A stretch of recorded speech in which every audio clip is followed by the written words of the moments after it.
আমি মনে করি একটা শাড়ির ফলস পাড় লাগানোর জন্য দোকানে না গিয়ে নিজে হাতে বাড়িতে করাই ভালো। দোকানে যাওয়া আসার জন্য যে সময়টুকু নষ্ট হবে তারই মধ্যে পাড় লাগানো হয়ে যাবে। আমার সমস্ত শাড়ির পাড় আমি নিজে হাতেই লাগাই।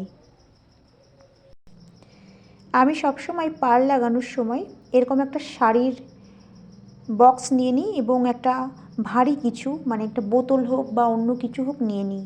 প্রথমে নিচের সাইডটাকে সেলাই করে নেব। বোতলটা দিলে কি হয়, পাড়টা সমান সমান থাকে, এতে সেলাই করতে খুবই সুবিধা হয়। আমি এইভাবে নিচের পাড়টা পুরোপুরি লাগিয়ে নেব। আমার নিচের পাড়টা দেখো কথা বলতে বলতে লাগানো হয়ে গেল। এবারে আমি ওপরের পাড়টা লাগিয়ে নেব। পাড়টা যাতে নড়ে না যায় তার জন্য একটা জল ভর্তি বোতল দিয়ে নিয়েছি, যাতে সেলাই করতে সুবিধা হয়।